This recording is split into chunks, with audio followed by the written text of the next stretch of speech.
G'day folks, welcome to Moonshift Audio. In this video I want to talk a bit about learning how to produce and mix on YouTube and some of the problems with this approach. If you're learning to mix or produce, there is a hell of a lot of content out there these days. There are countless channels and some are definitely better than others, and whilst there's definitely a fair amount of bad information floating around, I'm not in the business of slagging off other creators, and in this video I want to focus more on the actual method of learning online and what you can do to get the most out of it.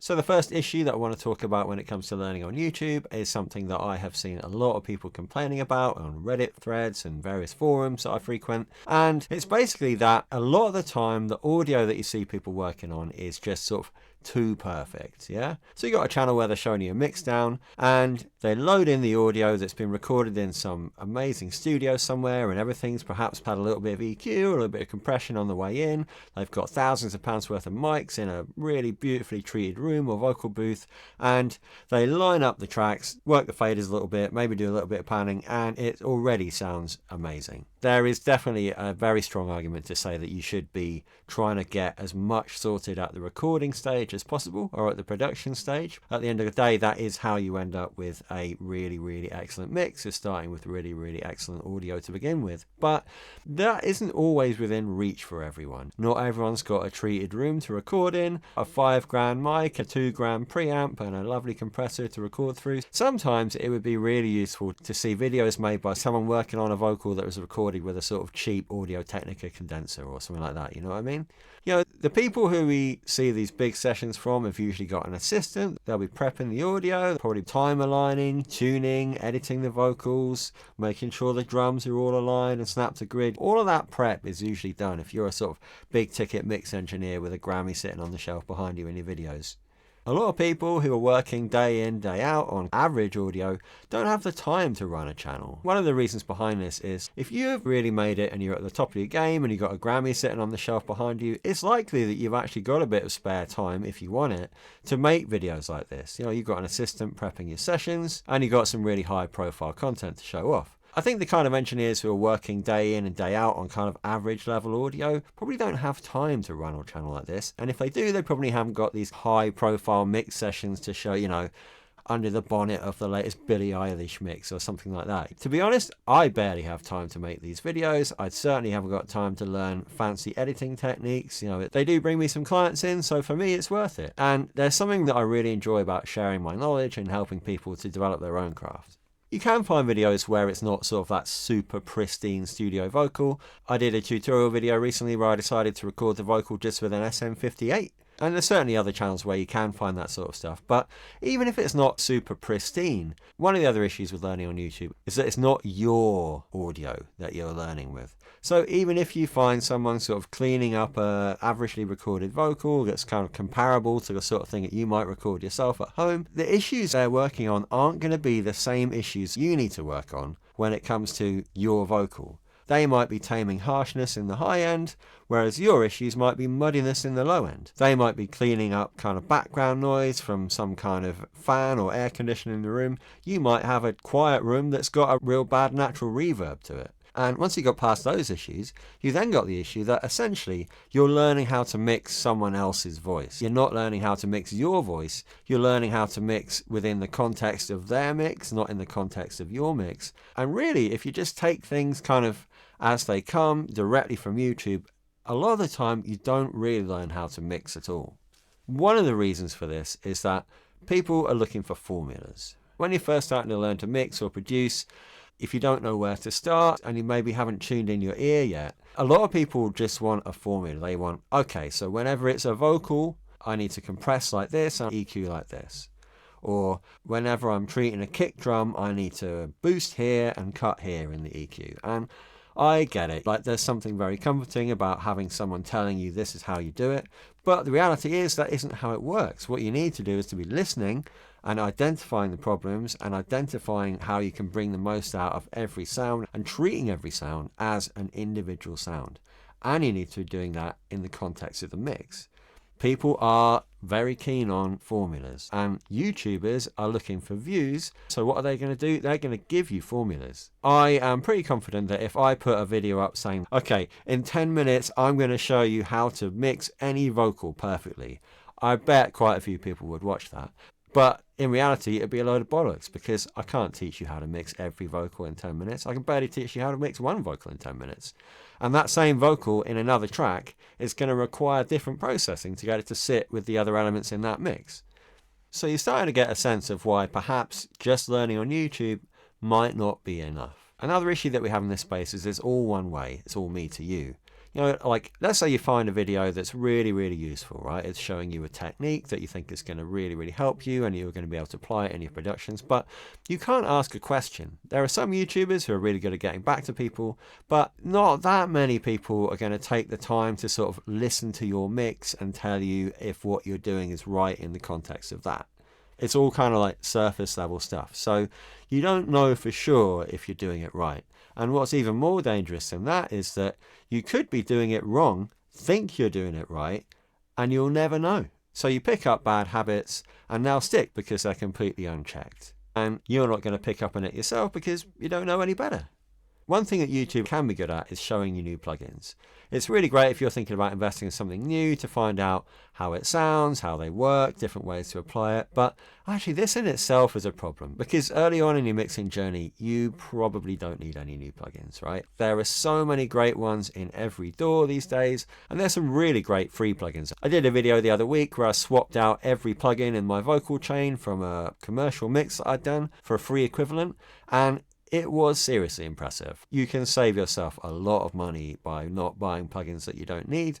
At the end of the day, there is a massive industry out there that wants you to buy plugins all the time, because that's how a lot of people are taking home their paychecks. I wouldn't be surprised if at the start of this video, if you saw an advert for some kind of new plugin or MIDI pack that's going to solve all your problems, or that need a melody, I gotcha guy. Yeah, like, you watching this video are definitely the target audience for these plugins. Even if a YouTuber isn't directly trying to sell you a plugin or getting some kind of kickback from the developer, it's really hard not to think, oh, if I want my vocals to sound like that, I need to buy that EQ. That plugin he was using was amazing. But a lot of the time, it's just the way that they're being used, not the actual plugin itself. And the same's true for gear, right?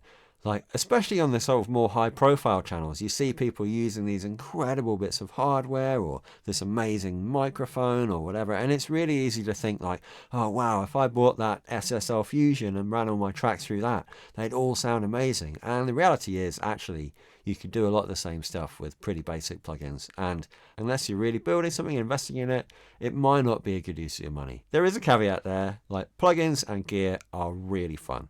I think there's not many people in this space who don't love new toys, whether it's like some new fancy just saturation unit or a nice compressor. I've kind of managed to rein in my gear and plugin purchasing over the last couple of years, but when I do get a new bit of kit, it's a great feeling and it keeps things fresh and exciting. So if you're just noodling around and you want to play with some new toys and you're having fun with it and you feel like it's a worthwhile use of your money, then don't let me stop you. I see some people with photos of home studios where they've got like a $5,000 SSL mastering chain and then like no room treatment at all and a pair of like Rocket 8 speakers. And it's like, well, I mean, I probably might have spent my money elsewhere, but if you're having a good time with it, then you do you. One thing that I think YouTube can be good for is showing you a new technique or a new way of doing things. There are definitely some neat little tricks that I've picked up from watching YouTube videos over the years, but a lot of the time it's really specific. You need to know not just how you do this little trick or apply this technique, but when to apply it. Because otherwise you're going to be like, oh cool, running a bit of parallel saturation on that really helped it pop out the mix on that guy's YouTube video. I'm going to do that on my kick drums from now on.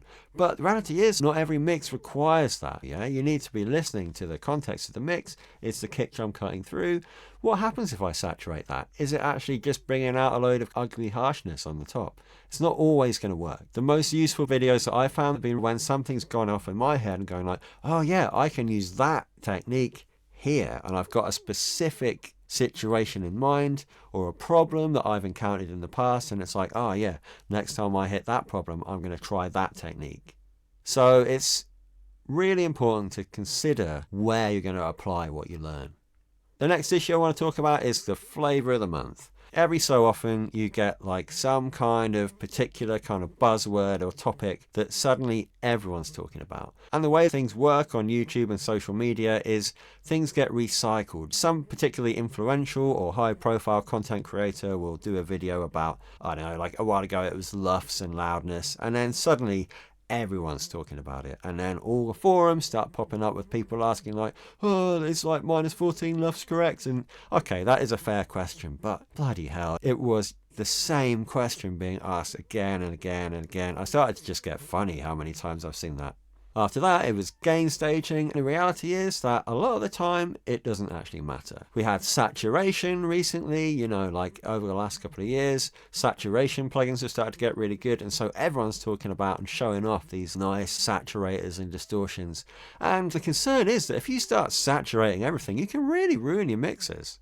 But saturation is in fashion, so everyone's doing it. Yeah, so you need to be careful about what you take away and what you think about bringing into your own mixes and productions. Okay, so you've listened to me bitching about YouTube for a little while now. What can you do to get around these issues then? First thing you could try is doing online courses. Like, they are definitely better than just randomly grabbing stuff off YouTube. Like, the good ones are at least structured, so you're going to go through things in a methodical way. Someone's hopefully thought about the way that they're laid out and what they show you in what order. But a lot of them still have the same issues because it's just some series of videos that you download, and it's still just you in a room watching stuff. You've got no way of checking whether you've understood it correctly. You've got no way of checking whether you're applying it correctly in your mixes. Yeah, so it's got this same issue that it's all one way. If you ask me, that is the single biggest issue with this kind of learning online, is that everyone's on their own. I started my learning journey at university. You don't have to. I'm not saying everyone has to do that. It's very expensive to do it in the UK, and I know it's always been expensive to do it in the US. But it is really good having someone to look over your work and point out what you're doing wrong. Someone to ask if you're not sure if you're doing something correctly. And the other thing was that I got to hang out with a load of other engineers who were all learning their trade. And we used to talk to each other a lot about what we were doing. If someone had found something neat, we'd share it directly. And it's really nice just to be able to play around, not to mention the social element of getting out of your bedroom and actually being in a room with someone else. So if there's any way that you can meet other people who are at a similar level to you, I could definitely recommend doing that. Reddit's great for that. People have Discord set up, forums like this. You might even meet someone in the comment section of a YouTube video. But talking to other people about what you're doing, how you're finding it, challenges that you're facing, things that clicked for you and going really well. And I don't just mean by text. What we're doing is an auditory pursuit. It's about an interaction. It's often emotional. You want your mixes to actually make people feel something. If there's any way of actually getting in a voice chat, or even better, like sitting down next to someone and playing around, I think that can be really helpful because things just pop up. If you're always typing out a response, you just think about what you're going to write and then you write it. If you're actually in a room with someone or on Zoom, you'll be talking about something and someone will be like, oh, I hadn't thought about that. And you just get things kind of pop up, these kind of like, what do they call it? Water cooler moments. That's disgusting. But there is something to that. You know, if you're actually talking to someone face to face, things will come up that you definitely wouldn't get if you were just exchanging emails. Another thing you can do is find someone to mentor you. You could reach out to an engineer. Some people will be happy to give you some of their time and critique a mix you're working on.